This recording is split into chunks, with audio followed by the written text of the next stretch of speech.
ونستعينه ونستغفره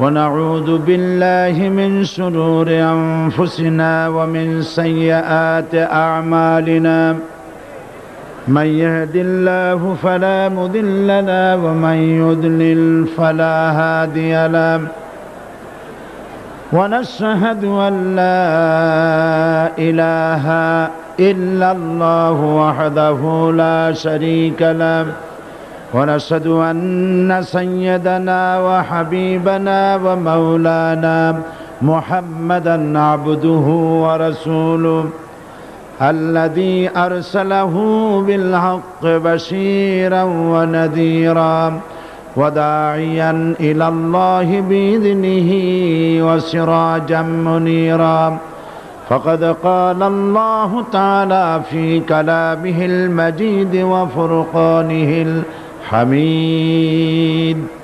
أعوذ بالله من الشيطان الرجيم بسم الله الرحمن الرحيم إن الله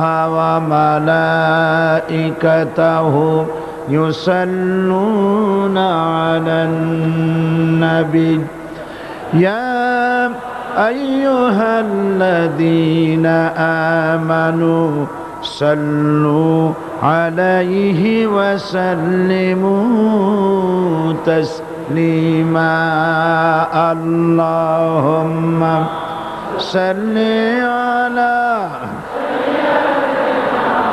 مولانا محمد وعلى آل سيدنا مولانا محمد প্রাণ খুলে মহব্বতের সাথে সবাই পড়েন আল্লাহুম্মা সাল্লি আলা مولانا محمد وعلى آل سيدنا مولانا محمد بلغ العلا بكماله كشف الدجى بجماله حسنت جميع خصاله صلوا عليه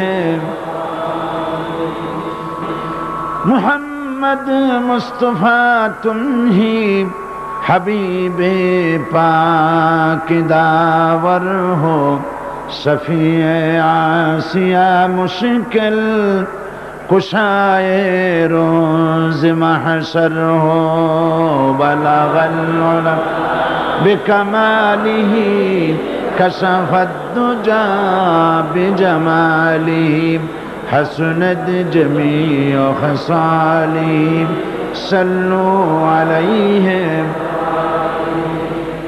سورة يوسف بداري حکمت لقمان ما قاری قرآن باری اے دل شادمان ما بلغ العلا بکمالہ کشف الدجى بجماله حسنت جميع خصاله صلوا عليه وآله اللهم آمين ربنا ظلمنا أنفسنا وإن لم تغفر لنا وترحمنا لنكونن من الخاسرين পরওয়ারদিগারে আলম শাহানশাহ রাজাধিরাজ সম্রাটের সম্রাট বিশাল আকাশের জমিনের মালিক আল্লাহ রব্বুল আলামিন চট্টগ্রামের ইতিহাসের স্মরণকালের কোরআনে কারিমের সর্বশ্রেষ্ঠ মাহফিল নিয়ে কয়েকবার দরুদ সালাম পড়ে তোমার দরবারে আমরা হাত তুলেছি। মেহেরবানি মেহরবানি করে দুরুদ ও সালাম টুকুন সোনার মদিনায় নবী পাকের রওজা মোবারকে পৌঁছে দাও। তাম পৃথিবীর মাটির নিচে যত মুমিন মুমিনাত শুয়ে আছেন তাদের আরওয়ার উপরে সওয়াব পৌঁছায় দাও রব্বুল আলামিন। এ মাহফিলের আয়োজন যারা করেছেন, শোনার জন্য যারা এসেছেন, কিয়ামতের দিন মুসিবতের সময় এ মাহফিল আয় আল্লাহ পাক আমাদের সকলের জন্য নাজাতের জারিয়া বানিয়ে দিও আল্লাহ রব্বুল আলামিন। এ বিশাল জনসমুদ্র পুলিশের পক্ষে, স্বেচ্ছাসেবক বাহিনীর পক্ষে কারো পক্ষে সম্ভব নয় নিয়ন্ত্রণ করা।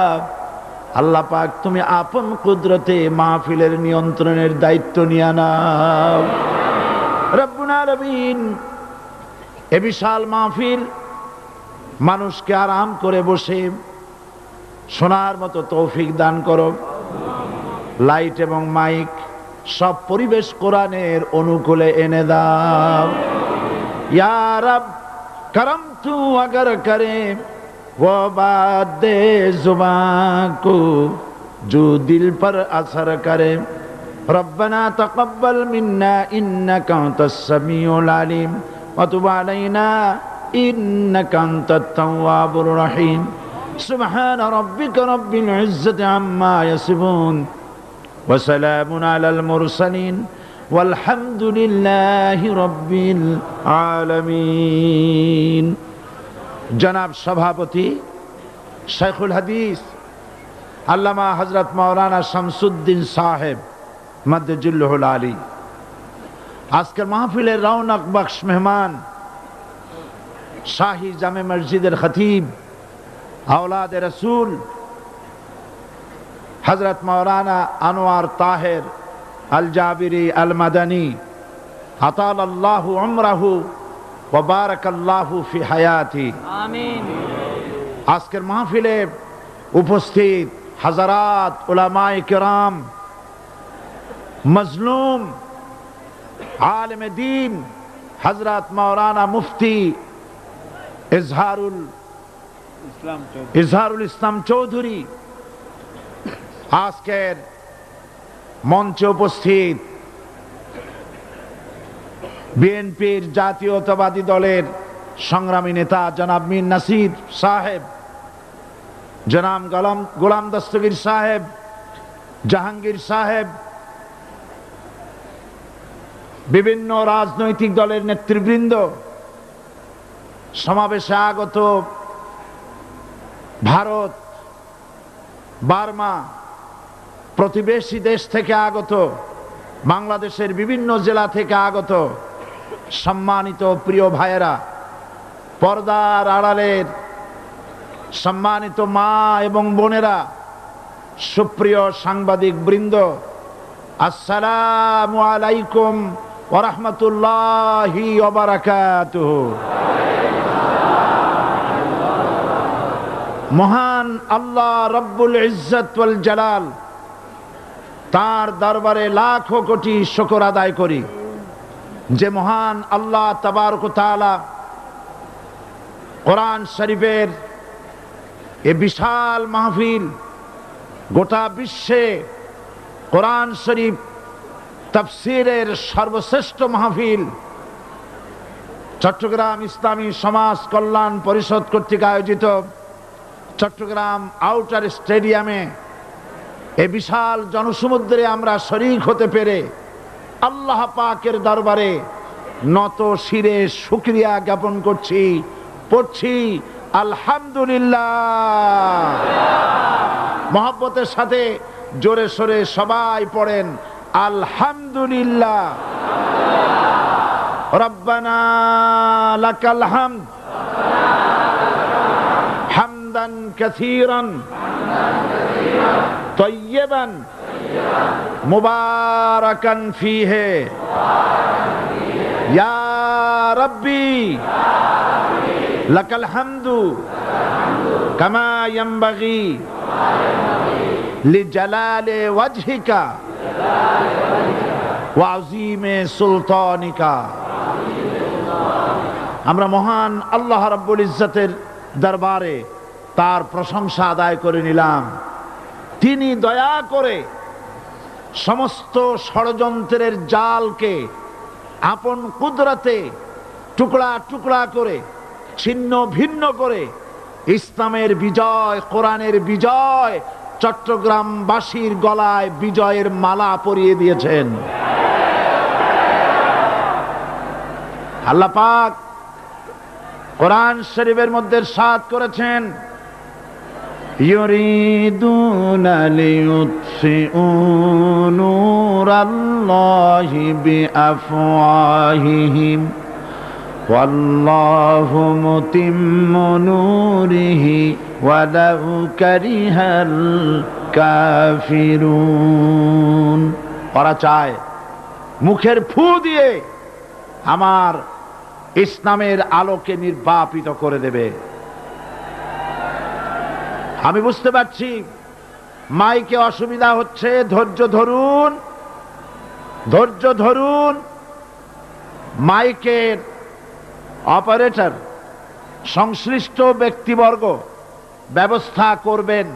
আপনারা শুধু আল্লাহকে বলেন তিনি যেন দয়া করে মাইকের আওয়াজ সর্বত্র তার গোলামদের, বান্দা বান্দীদের শোনার জন্য সুযোগ করে দেন। ধৈর্য ধরতে হবে।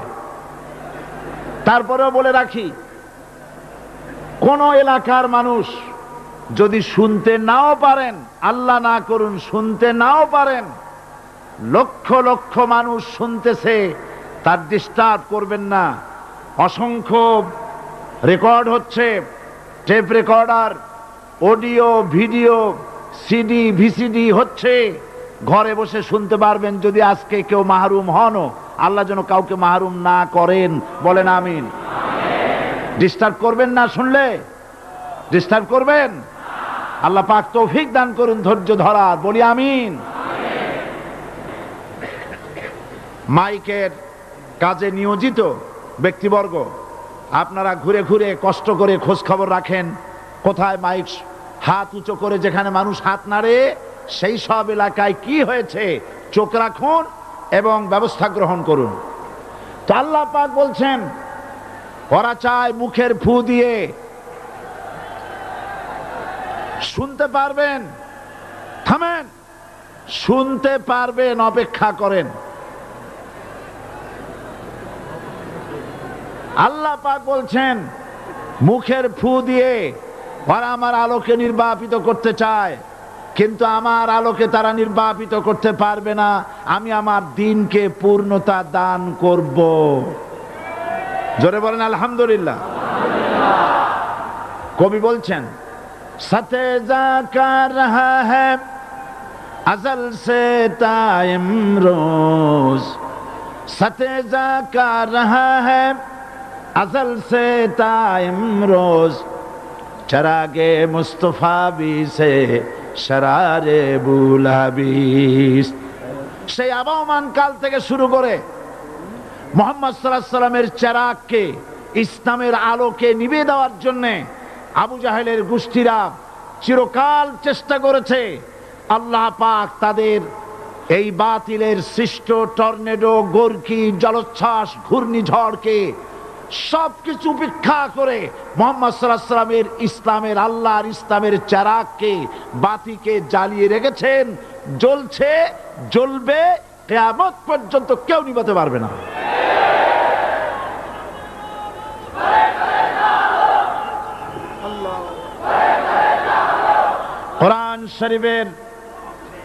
কোরআন শরীফের তাফসীর শুরু করার আগে প্রতিদিনের মতো সাংবাদিকদের জন্য কিছু কথা বলতে হয়, কারণ সময় মতো তারা খবর পৌঁছতে না পারলে, আপনারা এখানে লক্ষ লক্ষ আছেন মানুষ, কিন্তু সারা জাতি জানতে পারবে না এখানে কি হচ্ছে। এই জন্য আমি আজকের বক্তৃতায় কি সব কথা আনবো, তাফসীরের মাধ্যমে কি সব কথা আসবে, তার একটা সামারাইজ, তার সার সংক্ষেপ, অর্থাৎ নিউজের হেডলাইন যেমন বলা হয় সেরকম কিছু কথা 2-1 মিনিটে বলেই কোরআন শরীফের তাফসীর শুরু করব। বেমাশিয়াতিল্লাহ, বিইজনিল্লাহ, বেফাদলিল্লাহ। সেই কথাগুলি হচ্ছে এই পৃথিবীতে নবী রাসূলগণের আগমন ঘটেছিল, উদ্দেশ্য ছিল এই আল্লাহর জমিনে আল্লাহর মানুষের উপরে আল্লাহর বিধান কায়েম করা।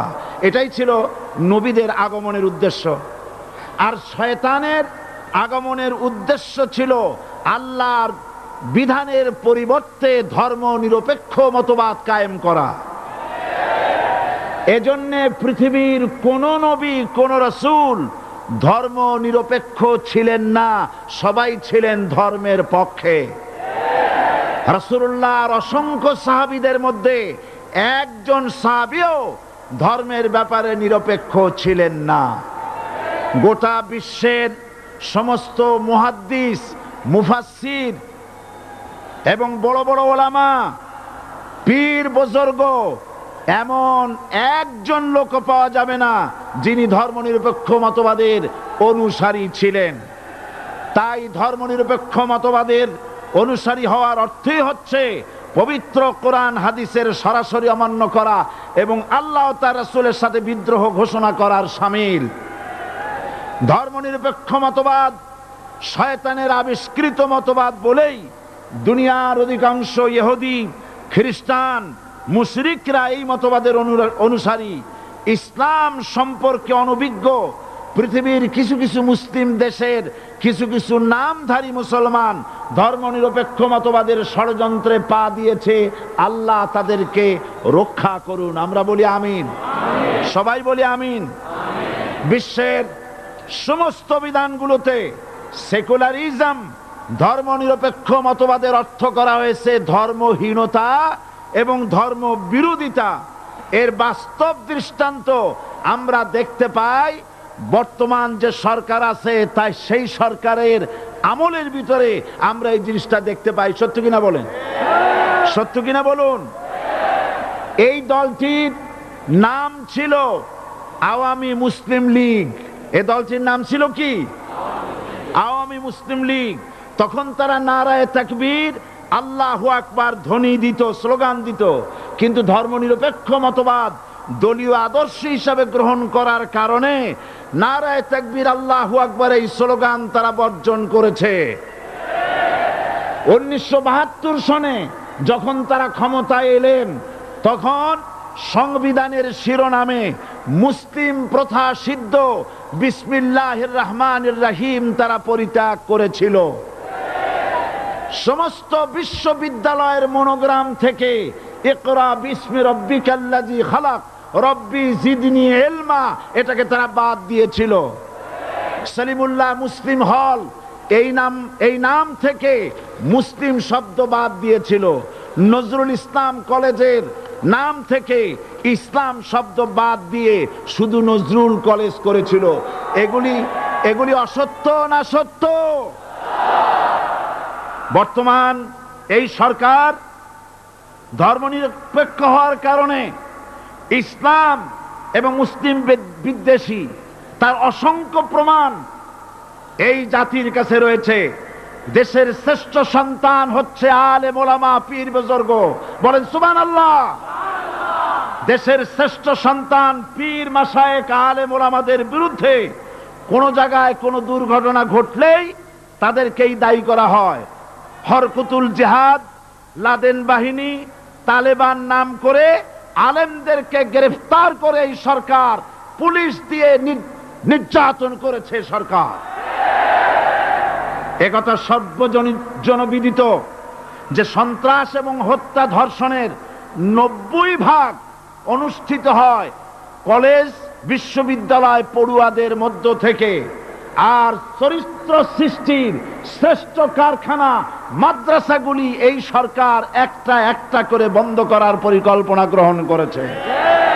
মাদ্রাসা শিক্ষাকে সংকুচিত করে ফেলছে।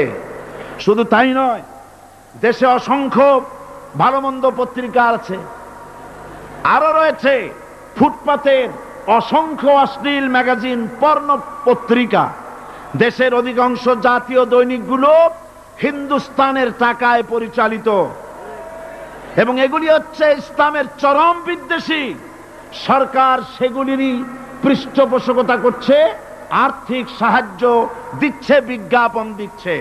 আর অন্যদিকে এদেশের মুসলিম জাতিসত্তার প্রতীক স্বাধীনতা, সার্বভৌমত্ব, অখণ্ডত্বের অতন্ত্র প্রহরী, জননন্দিত 12 কোটি মুসলমানের কলিজার সাথে সম্পর্ক দৈনিক ইনকিলাব পত্রিকাকে বন্ধ করার ষড়যন্ত্র হিন্দুস্তানের গোলাম সরকার হাতে নিয়েছে।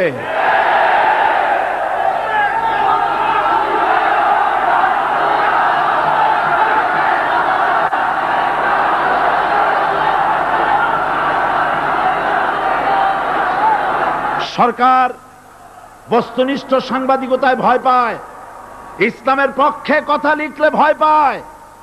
এজন্য তারা দৈনিক ইনকিলাব এবং তার পরিবারের গায়ে হাত দেওয়ার প্রস্তুতি নিয়েছে। দৈনিক ইনকিলাবের সম্পাদকের গায়ে যদি হাত দেওয়া হয়, ইনকিলাব যদি বন্ধ করে দেওয়া হয়, সারা বাংলাদেশ অচল হয়ে যাবে।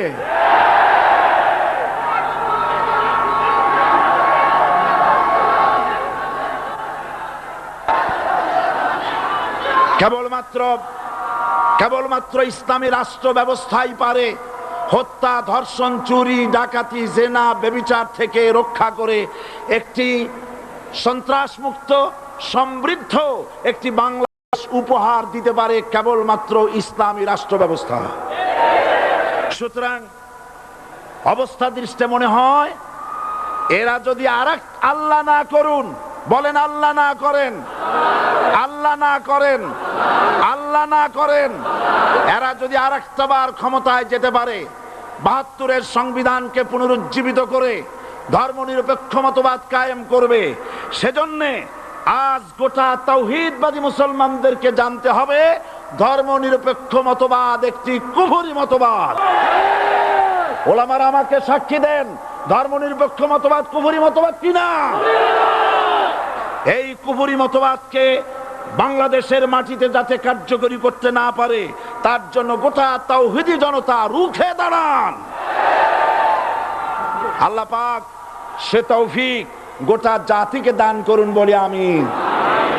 এবার আসুন কোরআনে কারীমের যে কথাগুলি আমরা আলোচনা করতে চাই, আপনাদের সামনে সূরা বাকারার 255 নম্বর আয়াত আমি তেলাওয়াত করে গত 2 দিন আলোচনা করেছি। আজকে আসেন সেই যেখান থেকে শেষ করেছিলাম সেখান থেকে আলোচনা শুরু করে যাক। সবাই আমার সাথে পড়েন, আউযু বিল্লাহি শাইতানির রাজীম, বিসমিল্লাহির রাহমানির রাহিম, আল্লাহু লা ইলাহা ইল্লা হুয়াল হাইয়ুল কাইয়্যুম, লা তাখুযুহু সিনাতুন ওয়ালা নাওম, লাহু মা ফিস সামাওয়াতি ওয়া মা ফিল আরদ, মান যাল্লাযী ইয়াশফা'ু ইনদাহু ইল্লা বিইذনিহি, ইয়ালামু মা বাইনা আইদিহিম ওয়া মা খালফাহুম ওয়া লা ইউহিতুনা বিশাইইন মিন ইলমিহি ইল্লা বিমা শাআ, ওয়াসি'a কুরসিয়্যুহুস সামাওয়াতি ওয়াল আরদ ولا يؤوده حفظهما وهو العلي العظيم صدق الله العظيم। আমি এই সূরার এই আয়াতের আলোচনা করতে গিয়ে আপনাদের সামনে বলেছিলাম কোরআন শরীফের সর্বশ্রেষ্ঠ আয়াত হচ্ছে হাদিস অনুযায়ী কোন আয়াত? আয়াতুল কুরসি। আল্লাহ পাকের সার্বভৌমত্বের পরিচয় এই আয়াতে কারিমার মধ্যে আল্লাহ পাক দিয়েছেন। গত 2 দিন আমরা আল্লাহ পাকের সার্বভৌমত্ব এবং তার পরিচয় সম্পর্কে আলোচনা করেছি। আজকে সামনের দিকে আমরা এগোতে থাকবো যতদূর আলোচনা করা যায়। আল্লাহ পাক বলছেন, আল্লাহু লা ইলাহা ইল্লা হুয়াল হাইয়ুল কাইয়্যুম। আল্লাহ হচ্ছেন তিনি যিনি ছাড়া কোনো ইলাহ নাই। লা ইলাহা ইল্লাহু, তিনি ছাড়া কোনো ইলাহ নাই, সার্বভৌমত্বের মালিক কেউ নাই। এই যে লা ইলাহা, কোনো ইলাহ নাই, আমরা কালেমার মধ্যে এই কথাটা বলি। আমাদের কালেমায় তাইয়্যিবা আমরা কি উচ্চারণ করি? লা ইলাহা ইল্লাল্লাহু মুহাম্মাদুর রাসূলুল্লাহ। জোরে পড়েন লা ইলাহা ইল্লাল্লাহ, লা ইলাহা ইল্লাল্লাহু মুহাম্মাদুর রাসূলুল্লাহ। লা ইলাহা, কোনো ইলাহ নাই। এই দাওয়াত দিয়েছেন দুনিয়ার সমস্ত পয়গম্বর। এটা কি শুধু রাসূলুল্লাহর দাওয়াত ছিল? সমস্ত নবীদের স্লোগান ছিল একটা। সমস্ত নবীদের স্লোগান ছিল কয়টা? সবাই বলুন, কি সেই স্লোগান? লা ইলাহা ইল্লাল্লাহ। কোরআন শরীফের ভিতরে ইলাহ শব্দ 147 বার এসেছে। লা ইলাহার অর্থ যদি এই হয়, কোনো উপাস্য নাই আল্লাহ ছাড়া, কোনো মাবুদ নাই আল্লাহ ছাড়া, মুহাম্মদ সাল্লাল্লাহু আলাইহি ওয়াসাল্লাম আল্লাহর প্রেরিত রাসূল, তাহলে তো এত ঝঞ্ঝাট হওয়ার কথা ছিল না। আপনারা বলেন, নবীরা যখনই এই দাওয়াত দিয়েছেন লা ইলাহা ইল্লাল্লাহ, তখন সংঘর্ষ হয়েছে কিনা? হয়েছে কিনা? বাধা আসছে কিনা? তাহলে এই কথাটা কি যার কারণে এরকমের বাধা আসে? লা ইলাহা ইল্লাল্লাহ, এর চাইতে বিপ্লবাত্মক, এর চাইতে রিভলিউশন সৃষ্টিকারী কথা আল্লাহর আকাশের নিচে জমিনের উপরে আর একটাও হতে পারে না। লা ইলাহা ইল্লাল্লাহ। ইলাহ শব্দের অর্থ শুধু উপাস্য আর মাবুদ নয়। ইলাহ শব্দের অর্থ হচ্ছে আইনদাতা, ইলাহ শব্দের অর্থ হচ্ছে শাসনকর্তা, ইলাহ শব্দের অর্থ হচ্ছে বিধানদাতা। তো লা ইলাহা যখন একটি লোক ঘোষণা করে, তার অর্থ দাঁড়ায় কোনো আইনদাতা নাই, বিধানদাতা নাই, শাসনকর্তা নাই, কারো আইন মানি না, বিধান মানি না, শাসন মানি না, আল্লাহ ছাড়া। কে ছাড়া? আল্লাহ ছাড়া। এই কালেমার দাওয়াত যখন পয়গম্বরেরা দিয়েছেন, তখন 3 শ্রেণীর লোকেরা বাধা দিয়েছে। বলেন কয় শ্রেণী? সবাই বলেন। 3 শ্রেণীর লোকেরা বাধা দিয়েছে। লক্ষ্য করুন। 1 নম্বরে বাধা দিয়েছে রাষ্ট্র শক্তি। 1 নম্বরে বাধা দিল কারা? 2 নম্বরে বাধা দিয়েছে ধনাঢ্য ব্যক্তিবর্গ। 3 নম্বরে বাধা দিয়েছে যারা কায়েমি স্বার্থবাদী ধর্মীয় শক্তি। এই 3টি শ্রেণী সমস্ত নবীদেরকে বাধা দিয়েছে। সেই বাধা অতীতে যারা দিত, এখন আর দেয় না নাকি? এখনো দেয়।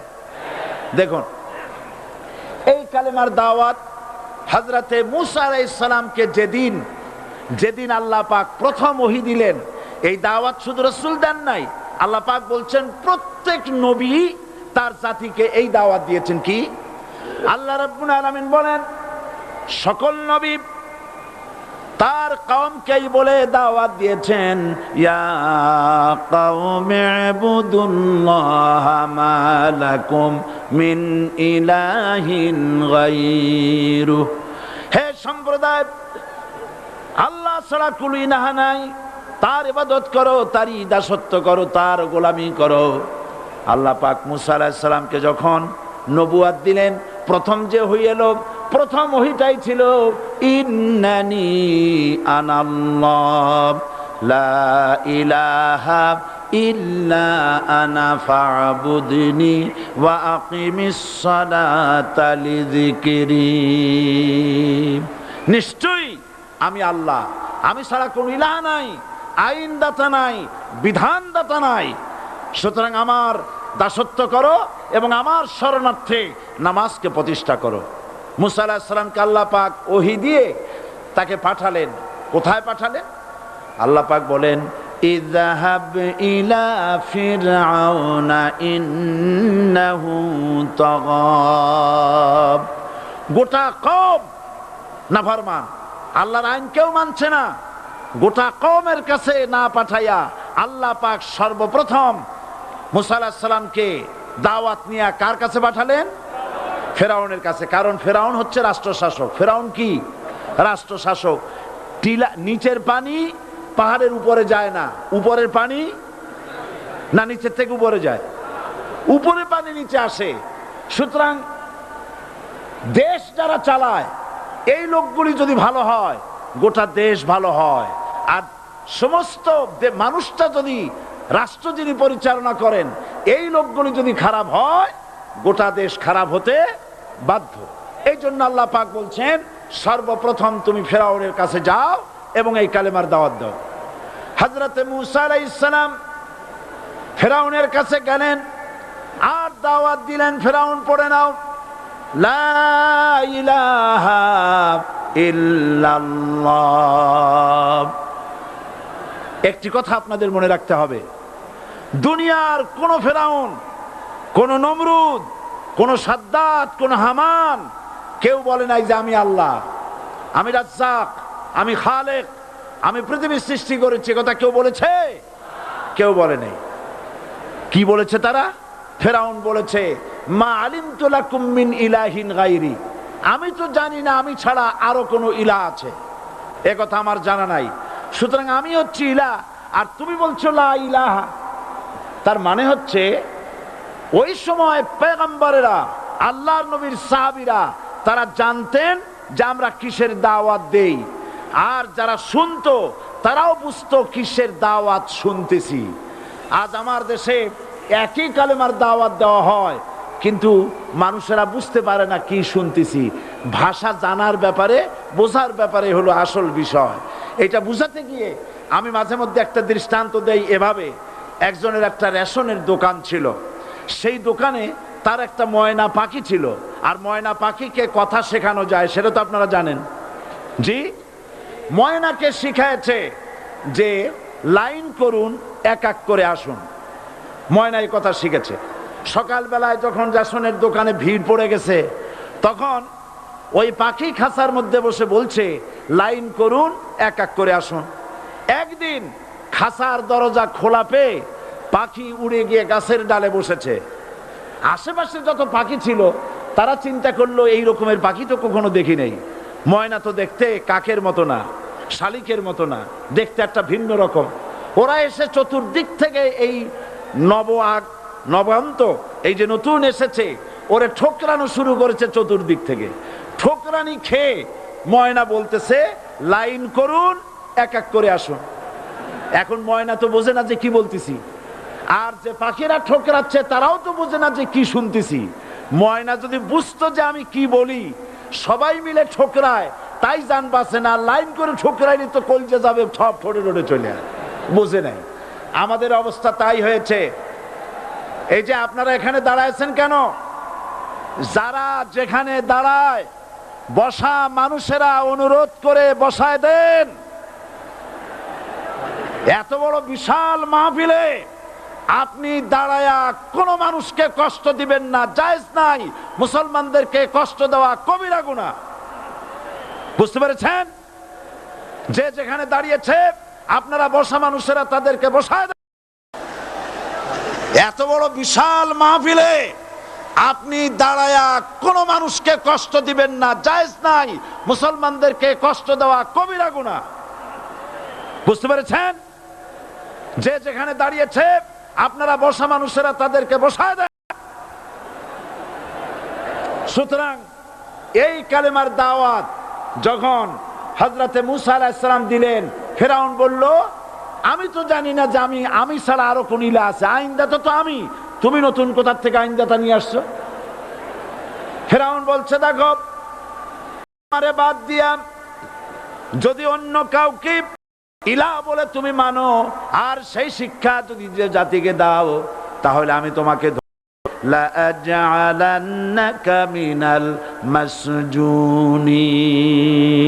আমি তোমাকে কারারুদ্ধ করব, আমি তোমাকে জেলখানায় ঢুকিয়ে দেব।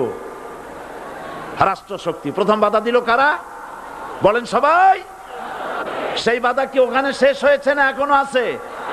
আছে কিনা জোরে বলেন। আমি তোমাকে জেলখানায় ঢুকাবো। হযরতে মূসা আলাইহিস সালাম বলেন ফেরাউন রে, জেলের ভয় আমি করি না, আমাকে জেলের ভয় দেখায়া লাভ নাই, আমি আল্লাহ পাকের পয়গম্বর হযরতে মুসা আলাইহিস সালাম। ফেরাউনের দলবল আছে, লোক লস্কর আছে, তার অস্ত্রের অভাব নাই। আল্লাহ রাব্বুল আলামিন মুসা আলাইহিস সালামের কাছে একটা অস্ত্র দিয়া দিলেন। দিছিলেন কিনা? আল্লাহ পাক হযরত মুসা কি বলেছেন, ওয়া মা তিলকা বিয়ামিনিকা ইয়া মুসা। মুসা রে, তোমার হাতে ওটা কি? মুসা আলাইহিস সালাম বললেন, এটা লাঠি। আল্লাহ পাক বললেন, ফেলে দাও লাঠি। লাঠি ফালায় দিলেন, কি হয়ে গেল? হিয়া হাইয়াতুন তাসআ, লাঠি হয়ে গেল। এখন লাঠি পড়ে সাপ হয়ে গেল। সাপ দেখে নবী হোক, ওলি হোক, সাহাবী হোক আর আলেম হোক, সাপ দেখলে ভয় করে না মানুষের? মুসা আলাইহিস সালাম ভয় পাইছে। আল্লাহ রাব্বুল আলামিন হযরত মুসাকে শোনায় দিলেন, খুযহা ওয়া লা তাখাফ সানুঈদুহা সিরাতাহাল উলা।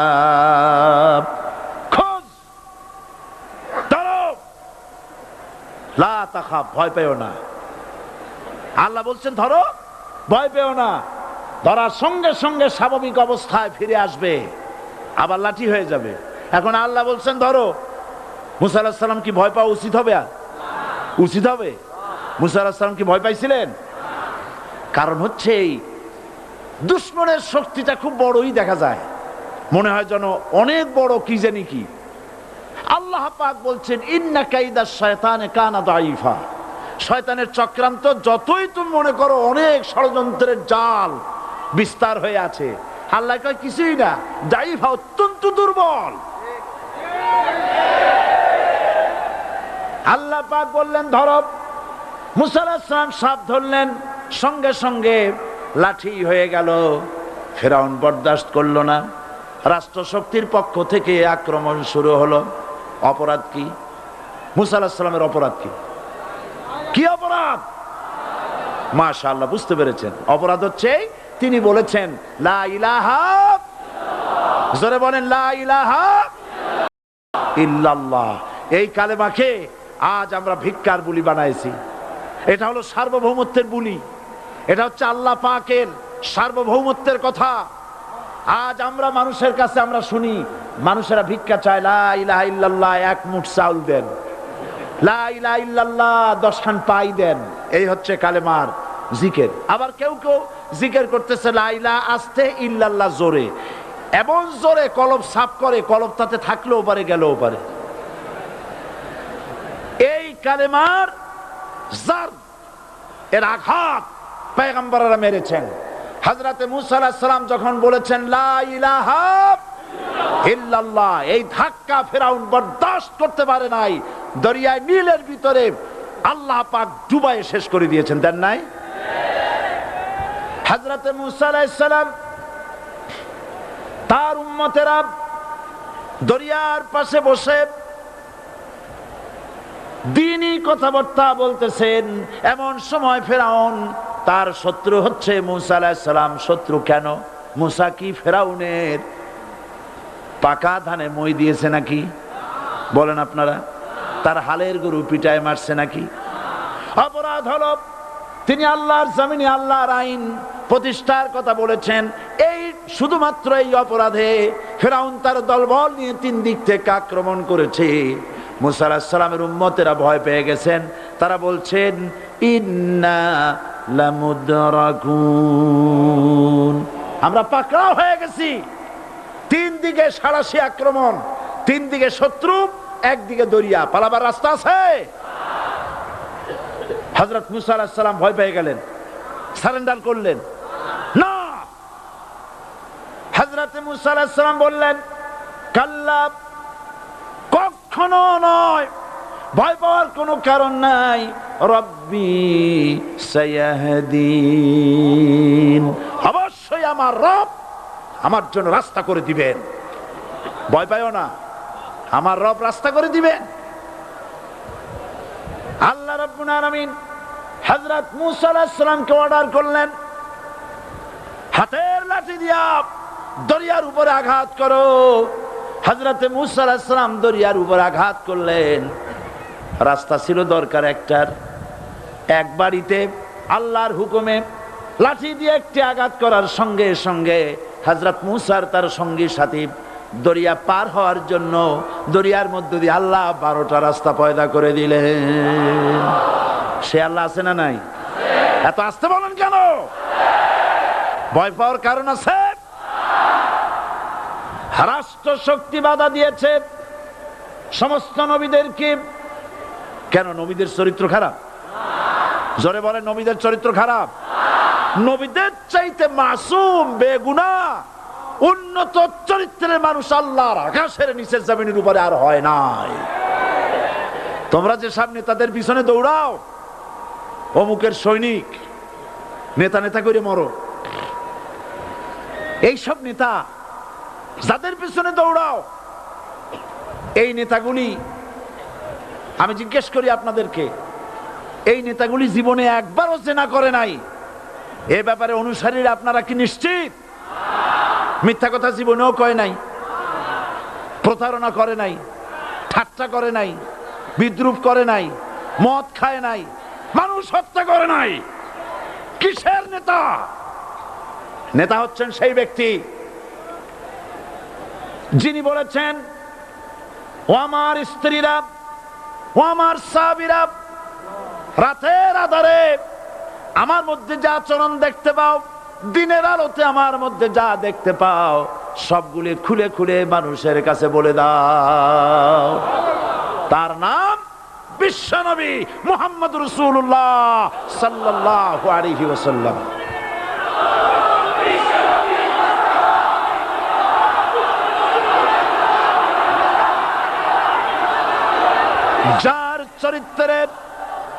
যার চরিত্রের সার্টিফিকেট আল্লাহ রাব্বুল আলামিন নিজে দিচ্ছেন, ওয়া ইন্নাকা লাআলা খুলুকিন আযীম। নবী হে, উন্নত চরিত্রের উপরে আপনি প্রতিষ্ঠিত। সুবহানাল্লাহ। কে সার্টিফিকেট দিচ্ছেন? আযীম, আযীম। আরবিতে চওড়াকে বলা হয় আরিদ, গভীরতাকে বলা হয় আমিক। কত প্রশস্ত, যা মাপার কোনো ফিতা নাই, কত গভীর, যা মাপার কোনো যন্ত্র নাই, এইটাকে আরবিতে বলা হয় আজিম। সুবহানাল্লাহ বলতে ইচ্ছে করে না? ও নবী, তোমার চরিত্র এমন যা মাপার মতো যন্ত্র পৃথিবীতে নাই। এই সার্টিফিকেট দিলেন কে? সমস্ত নবীরাই চরিত্রবান, নবীরা মাসুম বেগুনাহ। সুবহানাল্লাহ বিহামদিহি। সেই নবীরা মার খান নাই? খেয়েছেন কিনা বলেন? কারা মেরেছে? রাষ্ট্র শক্তি। কারা মেরেছে? কারণ নবীরা বলেছেন লা ইলাহা ইল্লাল্লাহ। পড়েন সবাই, লা ইলাহা ইল্লাল্লাহ। আপনিও যদি নবীদের মতো, সাহাবীদের মতো বুঝা এই কলেমার দাওয়াত দেন, বাধা আসবেই। বোঝাবুঝির ব্যাপার, বুঝতেই সারলো। কত মাহফিল হয় বাংলাদেশে, হয় না? কোনো বাধা নাই, ঠিক কিনা? কত পূজা হয়, পার্বণ হয়, গান হয়, থিয়েটার হয়, গুণাগার বিবির গান হয়, কত কিছু হয়। কোনো বাধা আছে? তাফসীরের মাহফিলে বাধা। কারণ ওরা বুঝতে পেরেছে এ তাফসীরের মাহফিলে গাজীর গীত হয় না, এ তাফসীরের মাহফিলে আল্লাহর সার্বভৌমত্ব কায়েমের আন্দোলন চলে।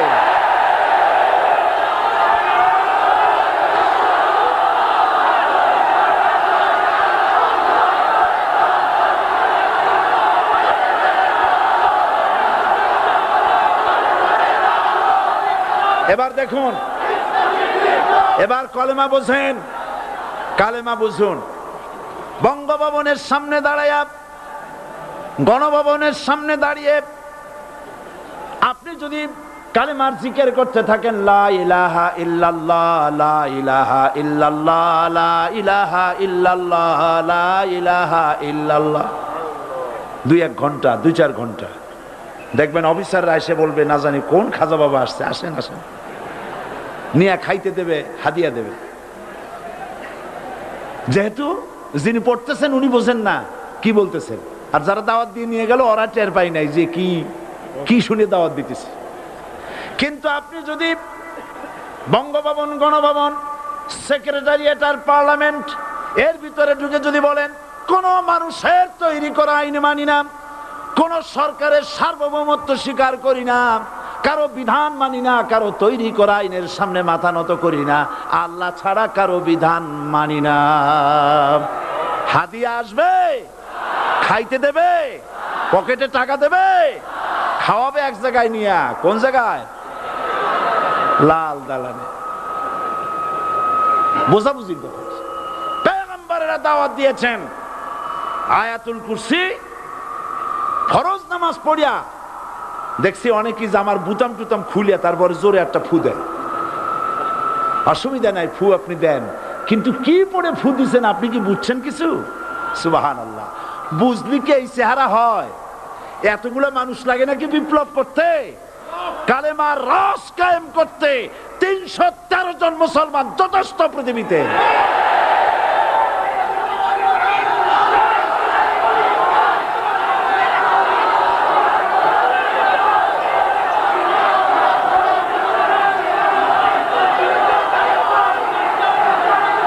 আল্লাহ পাক কোরআনে কারীমের মধ্যে আল্লাহ পাক বলেছেন এমন একজন নবী পাঠাই নাই, ইয়া হাসরাতান আলাল ইবাদ, বান্দার উপরে আফসোস। আহারে, কে বলতেছেন? আমার আল্লাহ। বলেন আমার আল্লাহ। তিনি আফসোস করছেন, আফসোস একজন পয়গম্বর এমন পাঠাইলাম না, একজন রাসূল পাঠাইলাম না যার সাথে এরা ঠাট্টা করে নাই, বিদ্রুপ করে নাই, পাগল বলে নাই, মারে নাই। আহা, অপরাধ আল্লাহর সার্বভৌমত্ব প্রতিষ্ঠার অপরাধ। হযরত ইব্রাহিম আলাইহিস সালাম তিনি যখন এই কালেমার দাওয়াত দিয়েছেন নমরুদের বিরুদ্ধে, নমরুদ বলেছে মান আসাদ্দু মিন্না কুওয়া, আমার চাইতে শক্তিশালী আর কে আছে? আনা রব্বুকুমুল আলা, আমি তোমাদের বড় প্রভু। নাউজুবিল্লাহ। কই থেকে একটা তুমি বলছো লা ইলাহা ইল্লাল্লাহ, আমি তো ইলাহ। হযরত ইব্রাহিম আলাইহিস সালাম কি কালেমার দাওয়াত পেশ করার অপরাধে অগ্নিকুণ্ডের ভিতরে ফালাবার ব্যবস্থা হয়ে গেছে। আল্লাহ পাক সব ঘটনা কোরআনে বলে দিয়েছেন কিনা বলেন? কেন বললেন এই সমস্ত কথা? এই জন্য বলেছেন ফেরাউন মরে যাবে, নমরুদ মরে যাবে, কিন্তু তাদের প্রেতাত্মারা যুগে যুগে তারা বেঁচে থাকবে। আগুনের ভিতরে ফালাবার ব্যবস্থা হয়েছে। আল্লাহ পাক বলে দিয়েছেন আমার রাস্তায় যদি চেষ্টা করো, জিহাদ করো, আমার সাহায্য তোমরা পাবে। ওয়া কানা হাক্কান আলাইনা নাসরুল মুমিনিন, মুমিনদেরকে সাহায্য করা আমি আল্লাহর জন্য ওয়াজিব। সুবহানাল্লাহ বলবেন না? আলহামদুলিল্লাহ বলবেন না? আমার জন্য ওয়াজিব মুমিনদেরকে সাহায্য করা। ইব্রাহিম আলাইহিস সালামকে আগুনে ফেলানো হচ্ছে। হযরত জিবরাইল বলেন ইব্রাহিম তোমাকে আগুনের ভিতরে ফেলানো হতেছে, আমার কাছে সাহায্য চাও, আমি তোমারে বাঁচায় দেব। হযরত ইব্রাহিম আলাইহিস সালাম তিনি বললেন জিবরাইল আমার পরীক্ষা চলতেছে, আমাকে ডিস্টার্ব করো না, আমি তোমার কাছে সাহায্য কেন চাইব? আমি তো এমন কোন অন্ধ আল্লাহর ইবাদত করি না যিনি তার বান্দার দুঃখ দুর্দশা নিজের চোখে না দেখেন। পরীক্ষা পাস করছে না? পাস করছেন কিনা? হযরত ইব্রাহিম বলেন শোনো জিবরাইল, আমি যদি আগুনের ভিতরে পড়ে যাই আর আগুনে পুড়ে যদি ভস্ম হয়ে যায়, আমার আল্লাহ যদি এতে খুশি হন, তাহলে আমি আমার রব্বুল আলামিনকে খুশি করার জন্য এভাবে 1000 বার পুড়তে আমি রাজি আছি। ইব্রাহিম আলাইহিস সালাম আগুনের ভিতরে পড়ে গেলেন। আল্লাহ রাব্বুল আলামিন আগুনের প্রতি নোটিশ করে দিলেন, ইয়া নারু কুনি বারদাও ওয়া সালামান আলা ইব্রাহিম। আগুন আমার ইব্রাহিমের জন্য শান্তিদায়ক, ঠান্ডা হয়ে যা। ইব্রাহিম আলাইহিস সালাম জ্বলছেন, পুড়ে গেছেন। নমরুদ তার প্রাসাদের ছাদে বসে ইব্রাহিম আলাইহিস সালামের পোড়া দৃশ্য দেখে আনন্দ করবে, আগুনের দিকে তাকায় দেখে ইব্রাহিম আরামে বসে আছেন। পোড়া তো দূরের কথা, জামাও পড়ে নাই। ও ডাক দিয়া বলে, রে আগুন, গোটা জাতি নিয়ে তোর পূজা করলাম, আমার দুশমন কেন জ্বালাইতে পারিস না? তোর জ্বালানো শক্তি কি নষ্ট হয়ে গেছে নাকি? আগুনের ভিতর থেকে আওয়াজ বেরিয়ে এলো, নমরুদ, আমার ভিতরে দাহ্য শক্তি, জ্বালানো শক্তি আছে কি নাই যদি প্রমাণ করতে চাও, টেস্ট করতে চাও, তুই নিজে আয়, তোরে সুদ্ধা তাম দুনিয়া জ্বালাই দিতে পারি, ইব্রাহিমের এক গাছা পশম জ্বালাইতে পারি না। বিশ্বকবি আল্লামা ইকবাল কি সুন্দর করে বলেছেন, আজ ভি হো জু ইব্রাহিম কা ইমা पैदा आग कर सकती है एक अंदाजे गुलिस्ता पैदा। ইব্রাহিমের ঈমান যদি আজও কোথাও হয় বিদ্যমান, করতে পারেন অগ্নিকুণ্ডে খুবসুরত এক গুলিস্তান। এখনো যদি ইব্রাহিমের সন্তানদেরকে আগুনের মধ্যে ফেলে দেওয়া হয়, আর ইব্রাহিম ঈমান যদি থাকে, আগুনকে ফুলের বাগান বানাবার ক্ষমতা আল্লাহর আছে। চিরকাল আল্লাহ পাক এই কালেমাকে দিয়েছেন আল্লাহর সার্বভৌমত্বকে প্রতিষ্ঠা করার জন্য। আয়াতুল কুরসি শুধু পড়ে বুকে ভিউ দেওয়ার জন্য নয়। পড়েন আমার সাথে, আল্লাহু লা ইলাহা ইল্লা হুয়াল হাইয়ুল কাইয়্যুম। দুনিয়ার সমস্ত পয়গম্বর অত্যাচারিত হলেন, শুধু তাই নয়, বিশ্ব নবী আখেরি জামানার পয়গম্বর নবী মুহাম্মদ রাসূলুল্লাহ সাল্লাল্লাহু আলাইহি ওয়াসাল্লাম জাতির কাছে আসলেন। তিনি এসে বললেন, ইয়া আইয়ুহান নাস কুলু লা ইলাহা ইল্লাল্লাহ। প্রথম দাওয়াত, প্রথম দাওয়াত। শুনছেন কথা? রাসূলুল্লাহ বলছেন, ও জাতি, আমার রাসূল তো মক্কার রাসূল না শুধু, মদিনার রাসূল না শুধু, আরবি ভাষা ভাষীদের রাসূল না শুধু, আমার নবী কি নবী? চিল্লায় বলেন। তাই তিনি বলেছেন, ও বিশ্বের মানবতা, বিশ্বের মানব গোষ্ঠী, যদি মুক্তি পেতে চাও, নাজাত পেতে চাও, উচ্চারণ করো, বিশ্বাস করো, আমল করো, বলো লা ইলাহা ইল্লাল্লাহ। জোরে পড়েন, লা ইলাহা ইল্লাল্লাহ, লা ইলাহা ইল্লাল্লাহু মুহাম্মাদুর রাসূলুল্লাহ। আবু জাহেল বুঝছিল কলেমার অর্থ? কথা বলেন না কেন? আবু জাহেল বুঝছিল? উতবা, সাইবা, মুগিরার গোষ্ঠীরা বুঝছিল? বুঝেছে। তারপরে তারা চিন্তা করলো যে সর্বনাশ তো করছে, লা ইলাহা, কোন ইলাহ নাই, আইনদাতা নাই, বিধানদাতা নাই, তাহলে আমরা কি ঘরে বসে বসে কি করব? উনি নতুন একজন ইলাহ নিয়ে আসছে, আল্লাহ ছাড়া কোন ইলাহ নাই, তাহলে আমাদের কাজটা কি? প্রথমে তারা চেষ্টা করলো যে একটু দেখি নরম নরম ভাবে হয় নাকি। চলে গেল আবু তালেবের কাছে, আসে না দিছে, বললো, আবু তালেব, তুমি তো কুরাইশদের নেতা, তোমার ভাইয়ের ছেলে কয়টাই কি? কি আশ্চর্যজনক কথা! লা ইলাহা ইল্লাল্লাহ, আল্লাহ ছাড়া কোন ইলাহ নাই, তা আমরা করব কি? তোমার ভাতিজাকে বুঝাও লা ইলাহা ইল্লাল্লাহর দাওয়াত বন্ধ করে দিক, এর বিনিময়ে টাকা লাগে টাকা দেব, সোনা লাগে সোনা দেব, যত সুন্দরী মেয়ে চায় তাও দেব, নেতৃত্ব চায় তাও দেব, তবু যেন কালেমার দাওয়াত না দেয়। আসিনে কা হাদিসে আছে কিনা?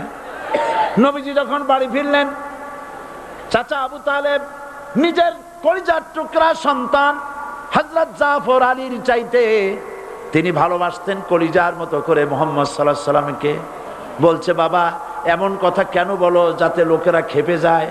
এই কথাগুলি বলো না, ওরা আমার কাছে এই সব প্রস্তাব দিয়ে গিয়েছে। রাসূলুল্লাহ প্রস্তাব শুনে এগ্রি করলেন? জি। আমার নবী বলেন, ও আমার চাচা আবু তালেব, প্রস্তাবকারীদেরকে শুনিয়ে দিন। হুজুরের সাথে তখন অনেক লোকজন, নাকি অনেক অস্ত্রপাতি? কিচ্ছু নাই, আল্লাহর শক্তি ছাড়া কিছুই না। আমার নবী বলেন, ও আমার চাচা আবু তালেব, প্রস্তাবকারীদেরকে শুনিয়ে দেন। যেটা দেওয়া সম্ভব সেটা তো দূরের কথা, যেটা দেওয়া সম্ভব নয় তাও যদি তারা দিতে পারে আমারে, যেমন আকাশের সূর্যটা ধরে এনে ওরা যদি আমার ডান হাতে তুলে দেয়, আকাশের পূর্ণিমার চাঁদটা ধরে যদি বাম হাতে আমার তুলে দেয়, এর বিনিময়ে এক মুহূর্তের জন্য তাওহীদের দাওয়াত আমি বন্ধ করে দেব না। সুবহানাল্লাহ।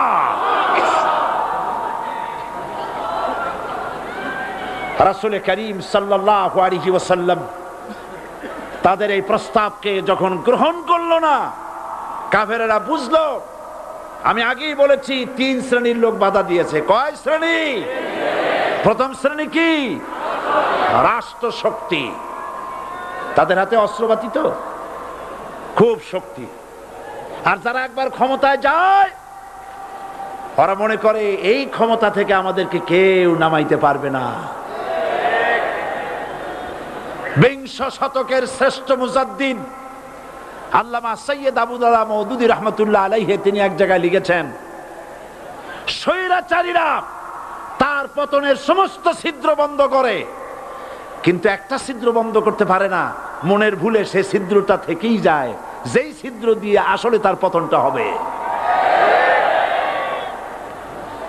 ক্ষমতায় গিয়ে মনে করে চিরকাল ক্ষমতায় থাকবো। ভারতের প্রধানমন্ত্রী পণ্ডিত জওয়াহরলাল নেহেরু রাঁচি পাগলাগারদে গিয়েছেন, মেন্টাল হসপিটাল। পাগলেরা নেহেরুকে দেখে আশ্চর্য হয়ে গেছে, এত সুন্দর মানুষ, মাথায় কিস্তি টুপি, গায়ে শেরওয়ানি, মুসলমানি ড্রেসই আলাদা। যদিও তিনি হিন্দু ছিলেন, পরেছেন মুসলমানি ড্রেস।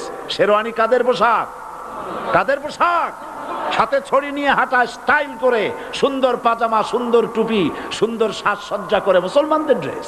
এই ড্রেস পরে তিনি গিয়েছেন, সবসময় যে ড্রেস তিনি পরতেন। পাগলেরা জিজ্ঞেস করছে, তুমি কে গো? উনি বলছেন, আমারে চেনো নাই? আমি ভারতের প্রধানমন্ত্রী পণ্ডিত জওয়াহরলাল নেহেরু। পাগলেরা বলছে, ও সেই কথা। আমরাও যখন এই হসপিটালে আসছিলাম, এই তোমার মতো লম্বা লম্বা কথা আমরাও বলছি। থাকো আমাদের সাথে কিছুদিন, তোমার মাথাও ঠান্ডা হয়ে যাবে। ক্ষমতায় যারা থাকে, ক্ষমতার মোহে চতুর্দিকে অন্ধকার দেখে, মনে করে আমার পতন আর হবে না। কিন্তু তোমাকে বুঝিবে যে গোকুলে বাড়ি শেষে। গাড়ির চাকা সব সময় উপরে থাকে না। গাড়ির চাকা সব সময় উপরে থাকলে গাড়ি তো চলবেই না। গাড়ির চাকা ঘোরে বলেই তো গাড়ি চলে। সুতরাং এই উপরে তোমার চাকা উপরে এখন আছে বলে, তোমার দলের চাকা উপরে আছে বলে যারা মানুষের উপরে জুলুম করছো, আলেমদেরকে ধরতেছো, মুসল্লিদেরকে ধরে ধরে জেলে ঢুকাচ্ছ, সময় আসবে এমন ইন্দুরের গর্ত অপমানা পালাবার জন্য।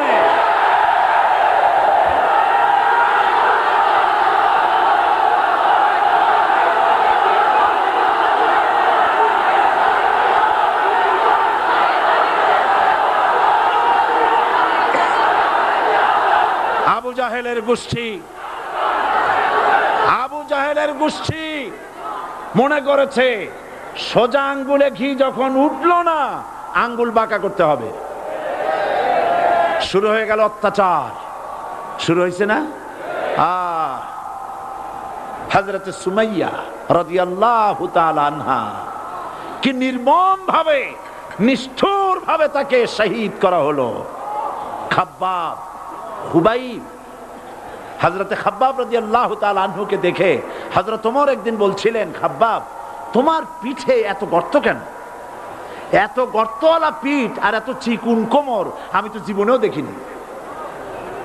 হযরত খাব্বাব বলেছেন, ওমর জানো না, ইসলাম কবুল করার অপরাধে, কালেমা পড়ার অপরাধে কাফির বেঈমানেরা আমাকে মারধর করেছে, যখন আমি তাদের মারে কালেমা ছাড়ি নাই, তখন আগুন জ্বালায়া আগুনের আংটার উপরে, আংটা আগুনের উপরে আমাকে চিৎ করে শোয়ায়া, আমি যেন নড়াচড়া করতে না পারি সেজন্য আমার বুকের উপরে পাথর চাপা দিয়া রেখেছে। আগুনে গোশত পুড়ে পুড়ে আগুন ভিতরে ঢুকেছে, গায়ের রক্ত আর চর্বি গলে গলে পড়ে আগুনগুলো নিভেছে।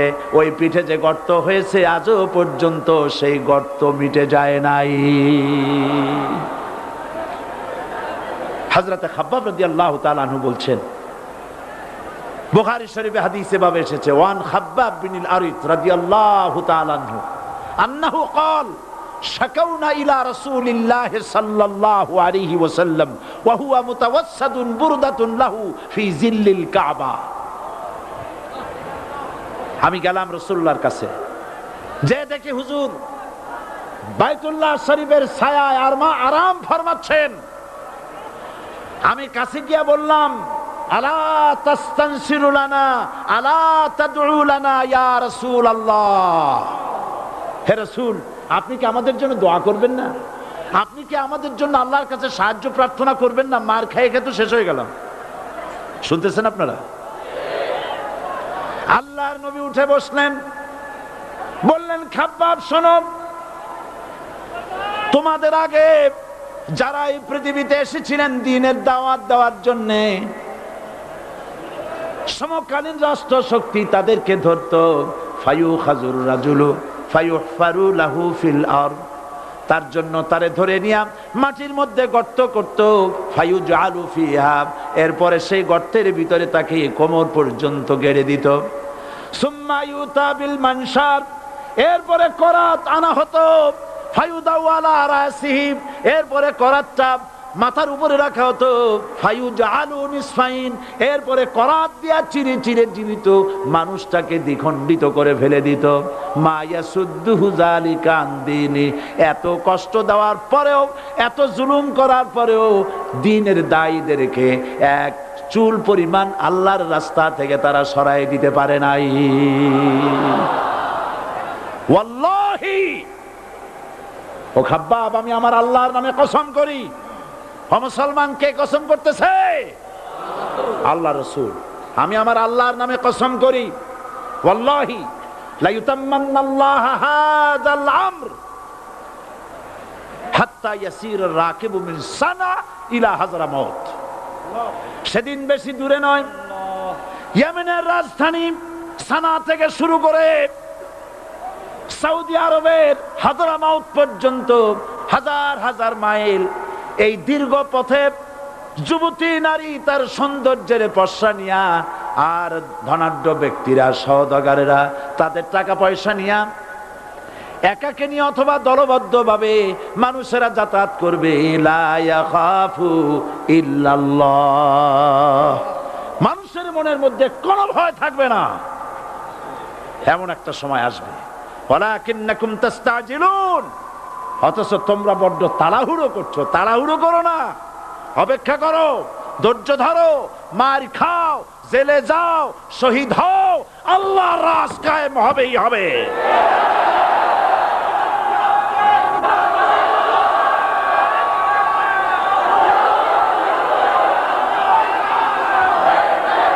বিল্ডিং থেকে শিক্ষা গ্রহণ করুন। বিল্ডিং, ইমারত, দালান থেকে শিক্ষা গ্রহণ করুন। এই যেটা দালান আছে না পাশে, দেখতে পাচ্ছেন? এই দালান কি দিয়ে তৈরি করা হয়েছে বলেন? ইট। সমস্ত ইটেরা যদি ধর্মঘট করত, আমরা কেউ মাটির তলায় যাব না, কেউ আমরা আগুনে পুড়ে ঝামা হব না, পিক হব না, কেউ আমরা টুকরা টুকরা হব না, সবাই থাকবো উপরে উপরে, তাহলে কি দালান হইতো নাকি? এই বিল্ডিং নির্মাণ করতে গিয়া ইটের যে স্যাক্রিফাইস, হাজার হাজার ইটকে পিক হতে হয়েছে, পুড়ে যেতে হয়েছে, খোয়া হতে হয়েছে, ভেঙে টুকরা টুকরা হয়ে 50 ফিট মাটির নিচে যেতে হয়েছে, তারপরে ইমারত গঠন হয়েছে, সুন্দর দালান তৈরি হয়েছে। যারা ইসলামী শাসন চান, আল্লাহর দ্বীনকে বিজয়ী দেখতে চান, তাদেরকে অসংখ্য মানুষকে পোড়া ইটের মতো জেলখানায় পুড়ে পুড়ে মরতে হবে। অসংখ্য মানুষকে ফাঁসির কাস্টে ঝুলতে হবে, গায়ের রক্ত দিতে হবে, শহীদ হতে হবে, তারপরে ইসলামের ইমারতটা কায়েম হয়ে যাবে। শায়ের কবি কি সুন্দর করে বলছেন, কবি সুন্দর করে বলছেন, ये शहादत गाहे उल्फत में कदम रखना, ये शहादत गाहे उल्फत में कदम रखना, लोग समझते हैं आसा है मुसलमान होना। মানুষেরা মনে করে মুসলমান হওয়া খুব সহজ জিনিস। না, মুসলমান হওয়ার অর্থ হলো শাহাদাতের ঈদগাহে শামিল হয়ে যাওয়া।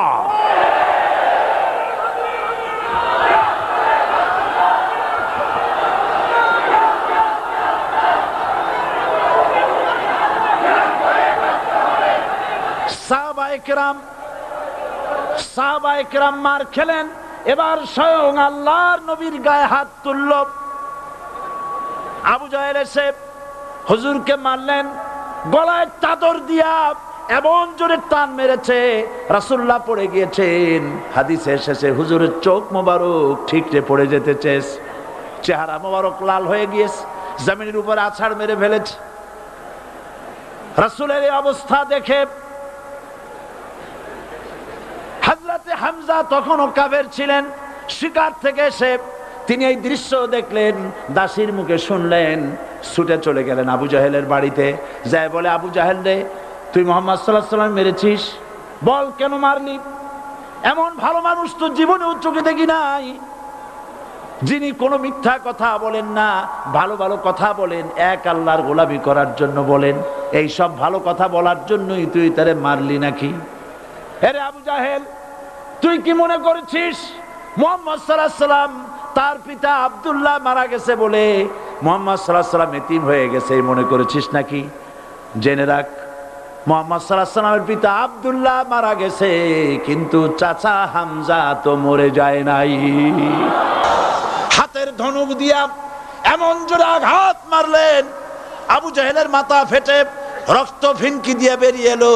হযরতে হামজা ঘরে ফিরে এসে রাসূল করিম সাল্লাল্লাহু আলাইহি ওয়াসাল্লামের মস্তক মোবারক কোলে উঠায় নিলেন আর বললেন, বাবা, তোমাকে মেরেছে বলে আমি আবু জাহেলের মাথাটা ফাটায় দিয়ে আসছি, তুমি খুশি হও।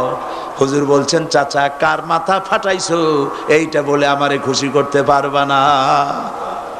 হযরতে হামজা বলেন, তুমি কি হলে খুশি হবে? হুজুর বলেন, হামজা চাচা গো, আমি খুশি হব যদি একটিবার চাচা তোমার মুখে শুনতে পাই ঈমানের কালেমা। হযরতে হামজা বলেন, মুহাম্মদ সাল্লাল্লাহু আলাইহি ওয়াসাল্লাম, আমি বুঝতে পেরেছি তুমি কোনো সাধারণ মানুষ নও। সাধারণ মানুষ হলে পরে তুমি প্রতিশোধে বিশ্বাসী হতে, খুশি হতে। প্রতিশোধে বিশ্বাসী হও নাই, তুমি অবশ্যই আল্লাহর নবী, কোনো সন্দেহ আমার নাই। তুমি সাক্ষী থাকো, আমি পড়ে নিলাম, লা ইলাহা ইল্লাল্লাহু মুহাম্মাদুর রাসূলুল্লাহ। জোরে পড়ো, লা ইলাহা ইল্লাল্লাহু মুহাম্মাদুর রাসূলুল্লাহ। ঘাবড়াবার কারণ নাই। এর অর্থ এই নাই যে আপনারা কালেমার দাওয়াত দিবেন আর রাষ্ট্রশক্তি আপনারে পিটাইতেই থাকবে, আপনার কোনদিন আপনার সুদিন ফিরে আসবে না। বিষয়টা কি এমন না? আমার আল্লাহর ওয়াদা শুনুন, ওয়ালা তাহিনু ওয়ালা তাহজানু ওয়া আনতুমুল আলাউনা ইন কুনতুম মুমিনিন। মুমিন যদি হও, আমি তোমাদেরকে বিজয় দান করব। সুবহানাল্লাহ বলেন। আজ যদি আমাদের উপরে বিপদ এসে থাকে, তাহলে তার একমাত্র কারণ পূর্ণাঙ্গ ঈমানের অভাব আমাদের মধ্যে রয়েছে, ঠিক কিনা? আজ পৃথিবীতে সব থেকে মার খায় কারা? চিল্লায় বলো। আলজেরিয়ায় কারা? বসনিয়ায় কারা? চেচনিয়ায় কারা? প্যালেস্টাইনে কারা? আহা, প্যালেস্টাইনের মুসলমানদেরকে মারি মেরে শেষ করে দিল। দেখছেন ছবিতে না? দেখেন নাই? প্যালেস্টাইনের মুসলমানদের যে কে যখন মারা হচ্ছে, বাংলাদেশের প্রধানমন্ত্রী তখন আমেরিকায় ক্লিনটনের সঙ্গে কথা বলতেছেন। তিনি ক্লিনটনের কাছে তার পিতৃ হত্যার জন্য দায়ী সাজাপ্রাপ্ত 3 জন ব্যক্তিকে ফেরত চাচ্ছিলেন। আমার দৃষ্টিতে এটা কোনো অপরাধ নয়। সন্তান তার পিতার প্রতি আকর্ষণ থাকবেই। আমার আপত্তি সেখানে আপনি প্রধানমন্ত্রী শুধু শেখ পরিবারের প্রধানমন্ত্রী নন, শুধু আওয়ামী লীগের প্রধানমন্ত্রী হওয়া উচিত নয় আপনার। আপনি পৃথিবীর দ্বিতীয় বৃহত্তম বাংলাদেশের 12 কোটি মুসলমানের প্রধানমন্ত্রী। পিতৃ হত্যার আসামি ফেরত চাইলেন, কিন্তু বিল ক্লিনটনের আশ্রয় প্রশ্রয় লালিত পৃথিবীর অসভ্য জাতি সন্ত্রাসী ইহুদিরা প্যালেস্টাইনের মুসলমানদেরকে পাখির মতো গুলি করে হত্যা করছে। আপনি কেন এর জবাব চাইলেন না?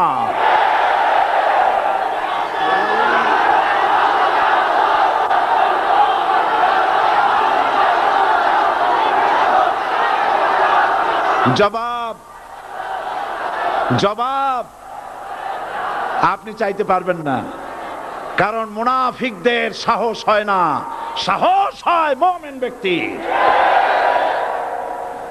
বিল ক্লিনটনকে বলা দরকার ছিল, এই ইসরায়েলকে তোমরাই বসিয়েছো, মধ্যপ্রাচ্যের বিষ ফোড়ায় পরিণত করেছো তোমরা।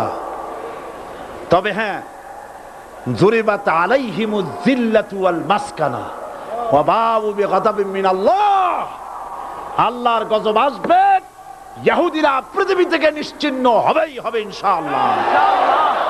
দেখেছেন তাকায়া প্যালেস্টাইনে ইসরায়েলিরা হেলিকপ্টার, গানশিপ, কামান, বোমা নিক্ষেপ করছে, আর প্যালেস্টাইনের শিশু কিশোর যুবকেরা ইহুদিদের নিক্ষিপ্ত বোমা আর কামানের মোকাবেলা করতেছে পাথর দিয়ে। আমি আমার অন্তরের অন্তঃস্থল থেকে ধন্যবাদ জানাই, মোবারকবাদ জানাই খালিদ বিন ওলীদের উত্তরসূরি, খাব্বাব খোবাইবের উত্তরসূরি প্যালেস্টাইনের ওই সব যুবকদেরকে যারা কাফের বেঈমান ইহুদিদের মোকাবেলা করতেছে ইট আর পাথর দিয়ে। আর আমি আমার অন্তরের অন্তঃস্থলের সমস্ত ঘৃণা দিয়ে আমি ধিক্কার জানাই পৃথিবীর মুসলিম শাসকদেরকে, যারা মুসলমানদের মার দেখে চুপ করে যারা বসে আছে।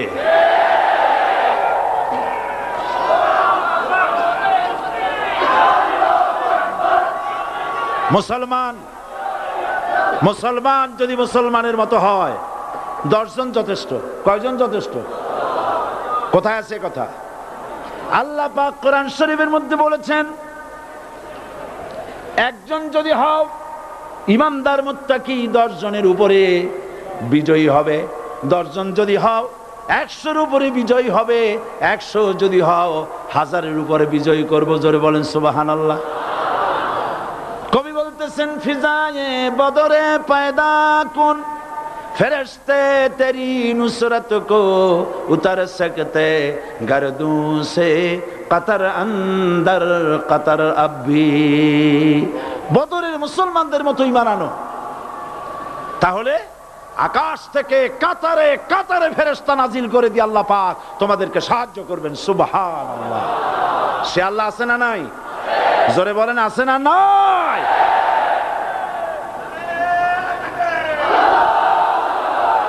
সেই আল্লাহ রাব্বুল আলামিন কোরআনে কারীমের ভিতরে আয়াতুল কুরসির মধ্যে বলে দিয়েছেন, আল্লাহু লা ইলাহা ইল্লা হুয়াল হাইয়ুল কাইয়্যুম। প্রাণ খুলে সবাই পড়েন, বসা মানুষ, দাঁড়ানো মানুষ। আল্লাহু লা ইলাহা ইল্লা হুয়াল হাইয়ুল কাইয়্যুম। আল্লাহ রাব্বুল আলামিন, তিনি ছাড়া কোনো ইলাহ নাই, তিনি সার্বভৌমত্বের মালিক কেউ নাই আল্লাহ ছাড়া। এই কথা মানুষকে ঘোষণা করতে হবে। বাধা, এই কথা বললেই বাধা দেবে কয় শ্রেণীর লোক? 3 শ্রেণী। প্রথম শ্রেণী হচ্ছে কে? রাষ্ট্রশক্তি। আজও তারা বাধা দিচ্ছে। আল্লাহর আইন দিয়ে দেশ চালাও, তারা তাদের মন মর্জি মোতাবেক আইন দিয়ে দেশ চালাবে। আল্লাহ পাক বলছেন, আলা আলাহুল খালকু ওয়াল আমরু, সৃষ্টি যার, আইন চলবে তা। কারো বাবার আইন চলতে পারে না, নিজেদের তৈরি করা আইন চলবে না। ইনিল হুকমু ইল্লা লিল্লাহ, একমাত্র আইন চলবে কার? এই আইন রাসূল করিম সাল্লাল্লাহু আলাইহি ওয়াসাল্লাম মদিনায় কোরআন দিয়ে প্রতিষ্ঠিত করেছিলেন। আল্লাহর বিধান, আল্লাহর সার্বভৌমত্ব কায়েম করেছিলেন। কোরআন সংবিধান হলো, চুরি বন্ধ হলো, ডাকাতি বন্ধ হলো, জেনা বন্ধ হলো, হত্যা বন্ধ হলো, ধর্ষণ বন্ধ হলো, সব কিছু বন্ধ হয়ে গিয়ে মুসলমানেরা শান্তি লাভ করলো, পৃথিবীর মানুষ শান্তি লাভ করলো। সুবহানাল্লাহ বিহামদিহি। আজ মুসলমানেরা শত্রু চেনে না, বন্ধু চেনে না। বন্ধুকে বানাইছে শত্রু, শত্রুকে বানাইছে বন্ধু। কে বন্ধু কে শত্রু চিনাই দিবেন কে? আল্লাহ। বলেন কে দিবেন? আল্লাহ রাব্বুল আলামিন কোরআনে কারীমের মধ্যে পরিষ্কার করে বলেছেন, লাতাজিদান্না শাদ্দান নাসি আদাওয়াতান লিল্লাযীনা আমানুল ইয়াহুদা ওয়াল্লাযীনা আশরাকু। আল্লাহ পাক বলছেন, হে রাসূল, মানুষের ভিতরে দুইটা শ্রেণী মুমিনদের জন্য সব থেকে জঘন্য দুশমন। কয়টা শ্রেণী? দুইটা। একটা হলো ইহুদ, আর একটা হলো মুশরিক। একটা হলো ইহুদি, আর একটা হলো মুশরিক। এটা হলো তোমাদের দুশমন। আর আজ আমাদের দেশে, পৃথিবীর বিভিন্ন দেশে মুসলমানেরা মুশরিকদের সঙ্গে সম্প্রীতি বাড়াচ্ছে, মুসলমানদের সাথে শত্রুতা বাড়াচ্ছে। আজ আমার দেশে পূজা পার্বণে বাধা নাই। পূজা পার্বণে বাধা আছে? পূজা পার্বণে বাধা নাই। বাধা কোথায়? কোরআন শরীফের তাফসীর মাহফিলে। কোরআনের তাফসীরের মাহফিলে বাধা দেওয়া হচ্ছে। গান বাজনায় 144 ধারা নাই, কিন্তু কোরআন শরীফের মাহফিলে 144 ধারা দেওয়া হচ্ছে। যারা দিচ্ছে তারা আবার ওমরাও করে, হজও করে। ওরা আমাদের বলে আমরা নাকি ধর্মের নামে রাজনীতি করি। বলে না? আমরা নাকি ধর্মের নামে রাজনীতি করি। আমি বলি, ধর্মের নামে আমরা রাজনীতি করি না, আমরা ধর্মীয় রাজনীতি করি। কথাটা বুঝে আসছে কিনা? ধর্মের নামে রাজনীতি তো সেই ব্যক্তি করে 1996 সনের নির্বাচনের আগে যিনি মাথায় পট্টি বেঁধেছিলেন, যিনি শপথ গ্রহণের সময় হাতে তসবিহ পরেছিলেন। ধর্মের নামে রাজনীতি তিনি করেছেন। আজ অনেকগুলি ডিগ্রি পেয়েছেন তিনি, অনেকগুলি ডিগ্রি পেয়েছেন। কয়টা? মুখস্থ হয়ে গেছে আপনাদের। শকুনেরা, শকুন যদি গরুর গোশত কিনে খাওয়া লাগতো, 80 টাকা কেজি দরে শকুনে এত গোশত কিনে খাইতে পারতো না। লেখাপড়া করে যদি ডিগ্রি নেওয়া লাগতো, এত ডিগ্রি কপালে জুটতো না। পয়সা দিয়া ম্যানেজ করা ডিগ্রি, কিন্তু 9টা নিলে কি হবে? আসল ডিগ্রিটা এখনো বাকি আছে। আসল ডিগ্রি কোনটা? নির্বাচনের আগে পট্টি বেঁধে তসবিহ নিয়ে গোটা জাতিকে যে সফলভাবে প্রতারণা করতে আপনি পেরেছিলেন, মহা প্রতারক হিসেবে সেই ডিগ্রি আগামী নির্বাচনের মোক্ষম সময় জনগণ আপনার গলায় পরায় দেবে।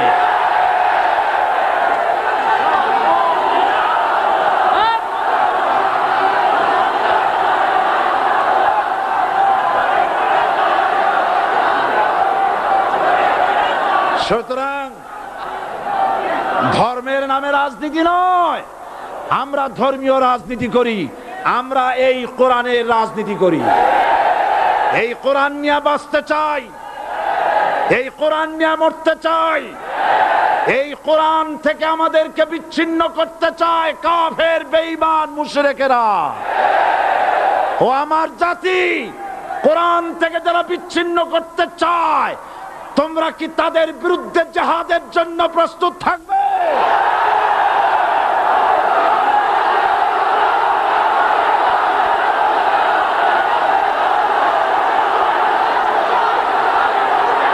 বসেন, বসেন, বসেন,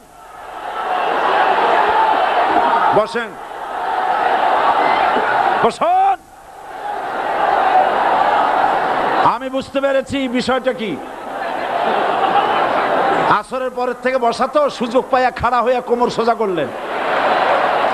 বসেন, সবাই বসেন, কোমর সোজা হয়ে গেছে, বসেন। এত বড় মাহফিল, জীবনে আর একটা পাবো নিশ্চয়তা আছে কি? জোরে বলেন আছে? আজ আমাকে কথা বলতেই হবে ইনশাআল্লাহ, কারণ আগামীতে আবার আপনাদের সাথে দেখা হবে কিনা আমি জানি না। কথা বলতেই হবে।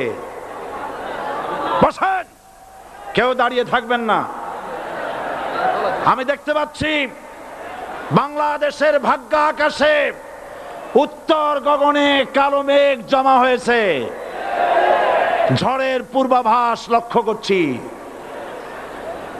যদি মোকাবেলা করতে না পারেন সক্ষম ভাবে, এমন অন্ধকার গাঢ় কালো অমাবস্যার রাত আসতে পারে যার সুবে সাদে খাওয়া অসম্ভব। সুতরাং আপনারা কি কাপুরুষের মতো কাফের মুশরিকদের গোলামি করে মরতে চান? বিড়ালের মতো 500 বছর বেঁচে থাকার কোনো লাভ নাই। সিংহের মতো 1 ঘন্টা বাঁচতে চাই। আমাদেরকে বলা হয় সাম্প্রদায়িক উস্কানিমূলক কথা নাকি আমি বলি। পত্রপত্রিকা দিছে না তারা? সাম্প্রদায়িক উস্কানি কথা, সাম্প্রদায়িক উস্কানিমূলক কথা বলি। সেই জন্যই বোধহয় শত শত মুসলিম আমাদের কাছে এসে মুসলমান হয়। মানুষে আর বোকা বানানো যাবে না। যাবে কি? আর বোকা বানানো যাবে? তারপর বলছে কি, এরপরে বলছে আমাকে বলছে রাজাকার। শুনে রাখো চট্টগ্রামের লক্ষ লক্ষ জনতা, পার্লামেন্টে যখন আমাকে এই কথা বলা হয়েছিল, আমার পার্লামেন্টের কলিগ জাফরুল্লাহ চৌধুরী সাহেব বসে আছেন এখানে। হ্যাঁ, জাফরুল ইসলাম চৌধুরী বসে আছেন পাশে। প্রধানমন্ত্রী সুদ্ধা, অন্তত 3 শতাধিক পার্লামেন্টের সম্মানিত সদস্যরা সেদিন বসা। 1997 সনের বাজেট বক্তৃতা যখন আমি করতেছিলাম, ডক্টর কুদরতে খোদা, নাম রাখছে কুদরতে খোদা, আসলে গজবে খোদা। এই লোকটি নাস্তিক, ইসলামের চূড়ান্ত দুশমন। তার প্রণীত শিক্ষা ব্যবস্থার যখন সমালোচনা করছিলাম, ট্রেজারি বেঞ্চ থেকে আমাকে বলা হলো রাজাকার। আমি আমার সমস্ত শক্তি একত্রিত করে বলেছিলাম শুধুমাত্র হিন্দুস্তানের রাজাকারেরাই আমাকে রাজাকার বলতে পারে। আমি বলেছিলাম 1973 সন পর্যন্ত আমি বাংলাদেশের কোন রাজনৈতিক দলের নেতা এবং কর্মী ছিলাম না। আমি রাজাকার নই। আমাকে রাজাকার বলে যদি তাকেও প্রমাণ করতে না পারে 10 কোটি টাকার মানহানি মামলা দায়ের করব।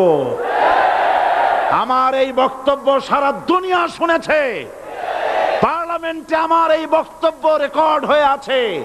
সেদিন 3 শতাধিক পার্লামেন্ট মেম্বারের কেউ আমার চ্যালেঞ্জ গ্রহণ করেন নাই। যে কোনো ব্যক্তি পার্লামেন্টে গিয়ে আমার বক্তৃতা দেখে আসতে পারেন। এরপরে 1997 সনের 7 অক্টোবর দৈনিক জনকণ্ঠ পত্রিকা যখন আমার বিরুদ্ধে লিখলো, সেই পত্রিকায় সাইদির ওপেন চ্যালেঞ্জ 8ম পাতা, 1997 7 অক্টোবর, এত বড় 2 কলামে হেডিং।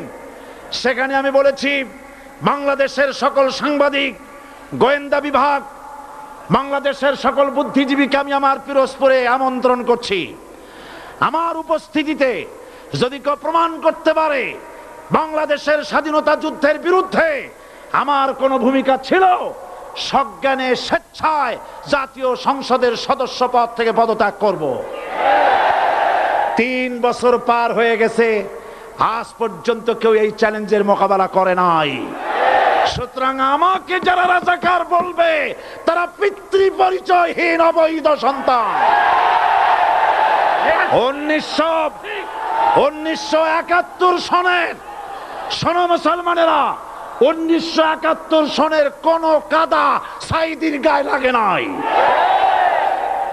আমাকে রাজাকার বলে জনগণ থেকে বিচ্ছিন্ন করবা, জনগণ থেকে আমারে বিচ্ছিন্ন করা যাবে না। কারণ এই জনগণ আমার জন্য আসে না, এই জনগণ আসে আল্লাহর কোরআনের জন্য।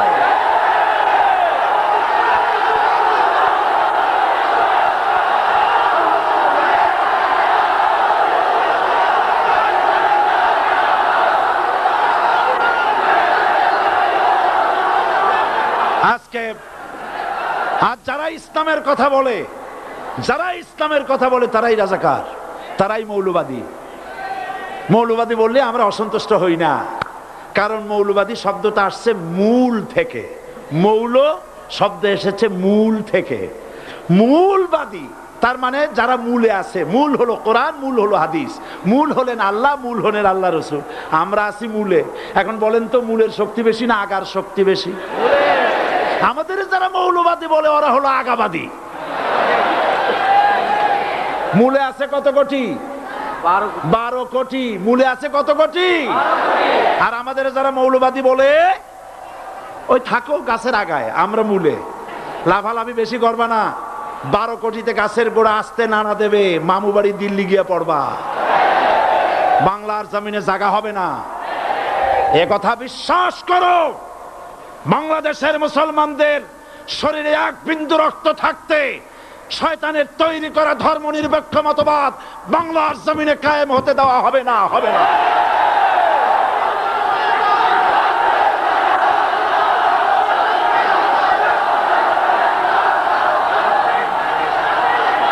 রাসূল করিম সাল্লাল্লাহু আলাইহি ওয়াসাল্লাম কোরআন প্রতিষ্ঠার জন্য আন্দোলন করেছিলেন। আয়াতুল কুরসি আমাদের সে কথাই শিখেছে। আল্লাহ রাব্বুল আলামিন বলেন, আল্লাহু লা ইলাহা ইল্লা হুয়াল হাইয়ুল কাইয়্যুম। প্রাণ খুলে পড়েন, আল্লাহু লা ইলাহা ইল্লা হুয়াল হাইয়ুল কাইয়্যুম। আল্লাহ হচ্ছেন তিনি, যিনি ছাড়া কোনো ইলাহ নাই, আইনদাতা নাই, বিধানদাতা নাই। আমরা মানুষের তৈরি করা আইন মানি না। 12 কোটি মুসলমানের দেশে আইন তৈরি করবে মানুষ, আমরা মানব না। পার্লামেন্টে তৈরি হতে হবে কোরআন দিয়ে, পার্লামেন্টে আইন তৈরি হতে হবে কোরআন দিয়ে। সুতরাং ভয় যতই পান আর যতই ষড়যন্ত্র করেন, 4 দল যখন একত্রিত হয়েছে, ঐক্যবদ্ধ থাকবে, সরকার ঐক্যবদ্ধভাবে গঠন হবে, নির্বাচন ঐক্যবদ্ধভাবে হবে এবং কোরআন হবে, আল কোরআনের পার্লামেন্ট হবে বাংলাদেশে।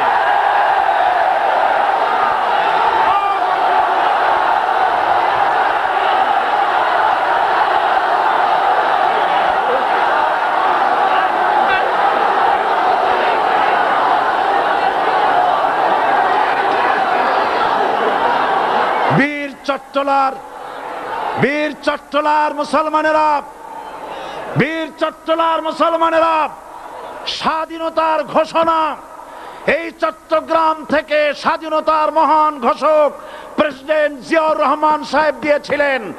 এই চট্টগ্রাম থেকেই ইসলামী রাষ্ট্রের ঘোষণা হবে।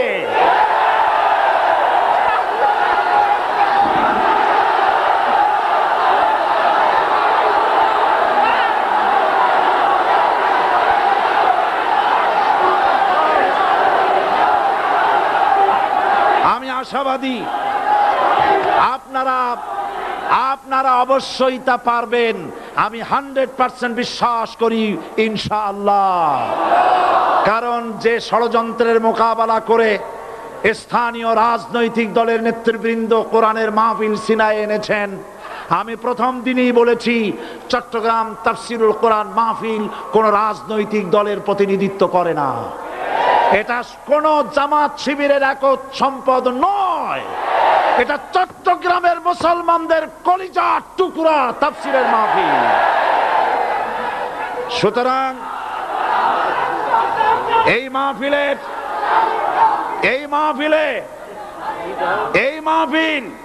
চট্টগ্রামে থাকবে ইনশাআল্লাহ কিয়ামত পর্যন্ত। 144 ধারা 288 হয়ে গেছে, ষড়যন্ত্র পায় পায় চলে গেছে। আমি ওই সব ছেলেদের বলি, সরকারি দলের ছাত্র হইয়া মুসলমানদের বিপক্ষে যাইও না।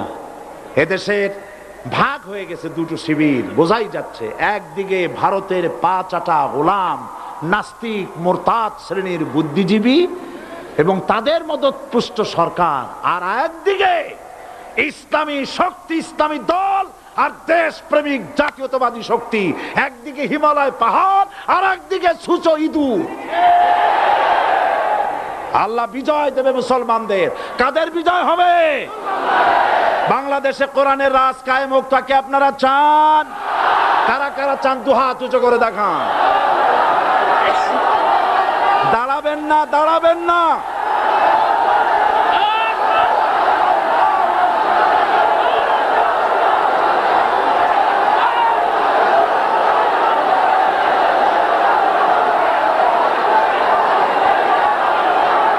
বসুন, বসুন, আবার বসেন, বসুন। জোরে সরে জিকির করেন লা ইলাহা ইল্লাল্লাহ, আরো জোরে লা ইলাহা ইল্লাল্লাহ, লা ইলাহা ইল্লাল্লাহ,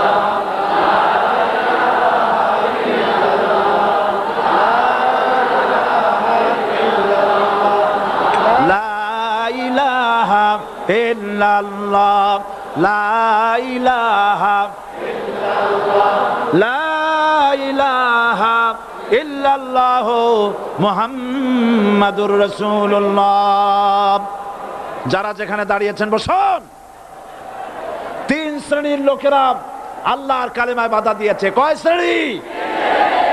একটা হলো রাষ্ট্রশক্তি, 2 নম্বরে মনে আছে ধনাঢ্য পুঁজিপতির গোষ্ঠী, ওরাও বাধা দিয়েছে। কারণ ইসলামকে বলা হয় পুঁজিবাদের আশ্রয়স্থল। নাউজুবিল্লাহ। সর্বপ্রথম ইসলাম কবুল করেছে কারা? ধনীরা না গরিবরা? কারা? গরিবেরা। সুতরাং ধনাঢ্য ব্যক্তিরা মনে করলো যে আমাদের তো সর্বনাশ হয়ে যাবে, আমরা দাস দাসী ধরে রাখতে পারবো না, আমরা মানুষকে শোষণ করতে পারবো না, যে নতুন কলেমার দাওয়াত আসছে। সুতরাং সরকারের হাতকে তারা পয়সা দিয়া শক্ত করেছে আর বলেছে যত টাকা লাগে এই লোকগুলারে ঠ্যাঙ্গান। আজও আছে কিনা? তা আছে কিনা?